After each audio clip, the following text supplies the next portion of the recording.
নমস্কার বন্ধুরা, আমি একটা নতুন ভিডিও নিয়ে চলে এসেছি। পুঁইশাক চিংড়ি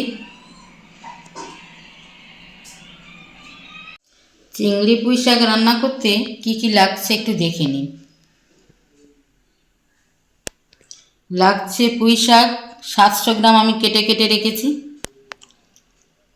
কুমড়ো 300 কেটে রেখেছি, আলু 200 কেটে রেখেছি, চিংড়ি 300 ওটা ধুয়ে রেখেছি, পরে কেটে নেব, আদা বাটা অল্প, আর লঙ্কা তেজপাতা স্বাদ মতো।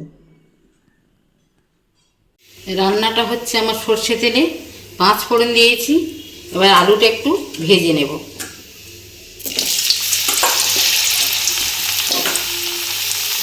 আলু ভাজা হয়ে গেছে, আলুর সঙ্গে চিংড়িটাও ভেজে নিচ্ছি। চিংড়িটা নুন হলুদ দিয়ে মিশিয়ে রেখেছিলাম, এটা আলুর সঙ্গে ভেজে নিচ্ছি। এবার আমি আদা বাটাটা দিয়ে দিচ্ছি সঙ্গে, আদা বাটাটাও দিয়ে দিলাম। এবার লঙ্কা তেজপাতাটাও দিয়ে দিচ্ছি।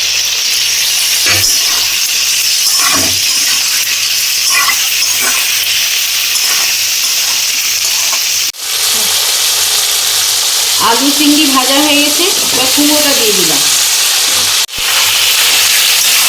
কুমড়ো আলু চিংড়ি সব ভাজা হয়ে গেছে, এবার আমি পুঁই শাকটা দিয়ে দিচ্ছি।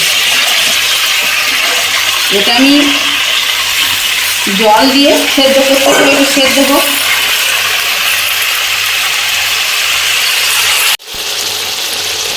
একটু নুন হলুদ দিয়ে দিচ্ছি।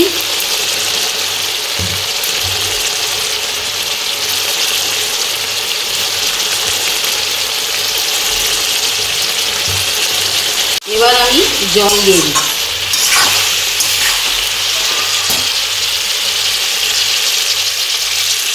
সেদ্ধ হওয়ার জন্য জল দিয়ে দিলাম। সব কিছু দিয়ে আমি জল ভরে দিয়েছিলাম, সেদ্ধ হয়ে গেছে।